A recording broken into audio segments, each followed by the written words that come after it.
일자리를 찾아 우리나라에 온 고려인 가족이 머물던 원룸 건물에서 불이 나 어린 남매가 숨지는 일이 있었습니다. 어른들이 밖에 나간 사이에 불이 나는 바람에 우리말이 서툰 아이들이 어떤 도움도 받지 못한 것으로 밝혀져서 안타까움이 더 큰 이런 상황입니다.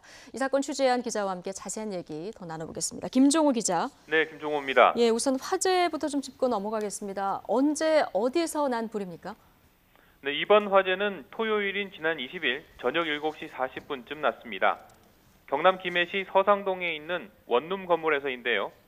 신고를 받고 소방차가 출동해 20분 만에 불길을 잡았지만 가연성 소재인 천장 마감재와 외벽 마감재가 순식간에 타면서 인명피해가 컸습니다.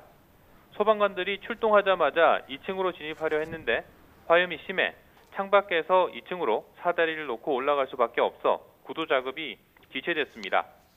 화재 현장 계단 공간에서 발견된 우즈베키스탄 남매가 숨지고 복도에서 발견된 형제 2명은 현재 중태에 빠졌습니다. 예. 건물에서 대피하거나 구조된 다른 6명도 연기를 마셨는데 모두 경상입니다.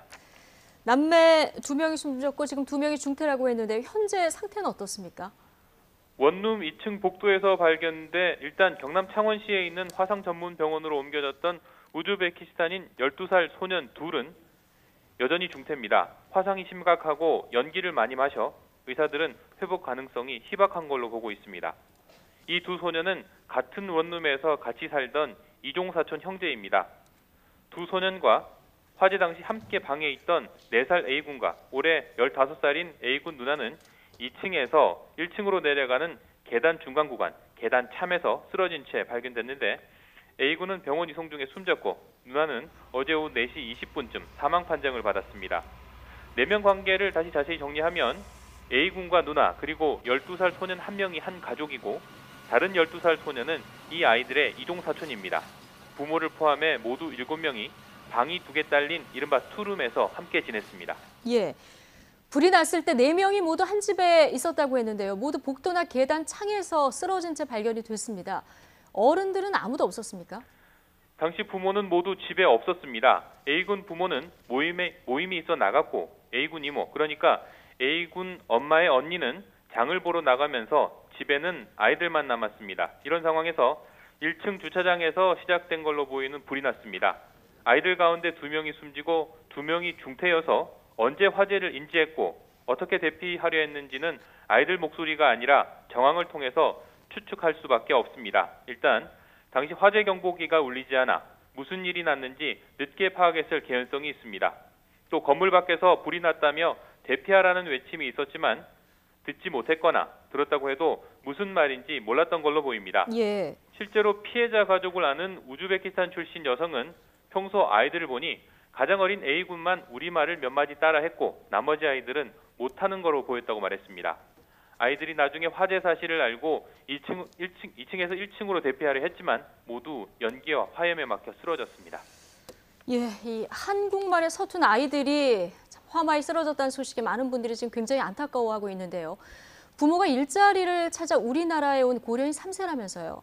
네, 그렇습니다. 4살 A군 부모는 지난 2016년에 가족을 데리고 입국했고 A군 이모 가족은 올해 7월에 왔습니다. 부모들은 김해 지역 공장에서 일해온 걸로 알려졌습니다. 이미 자녀가 2명이나 숨진 A군 부모는 우리나라에서 장례를 치를 돈도 없고 겨를도 없어 내일 아이들을 화장한 뒤 우즈베키스탄으로 돌아가면 거기서 장례 절차를 진행하겠다고 주변에 말했습니다. 숨진 남매 시신은 현재 김해 중앙병원에 안치돼 있습니다.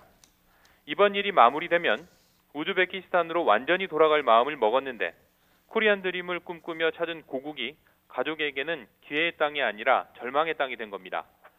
아이들이 다녔던 교회나 우즈베키스탄 출신 지인들이 도움을 주고는 있지만 외국인 신분이다 보니 법적으로 도움받을 수 있는 부분이 많지 않아 가뜩이나 고통스러운 시간을 보내는 가족들은 더 힘든 시간을 보내야 할 수밖에 없습니다.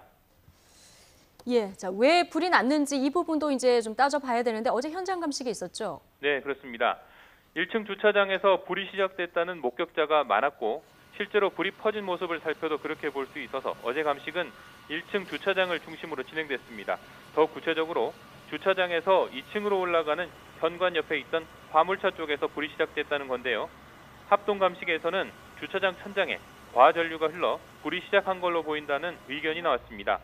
전선에 과전류가 흘러 천장 마감재를 태우면서 불이 시작됐고 건물과 차량으로 번지며 순식간에 연기와 화염이 퍼졌다는 겁니다. 해당 건물은 1층에 기둥만 있는 필로티 구조이고 외벽은 가연성 소재 위에 석고나 시멘트로 마감하는 이른바 드라이비트 공법으로 시공됐습니다. 화재에 취약할 수밖에 없는 구조입니다.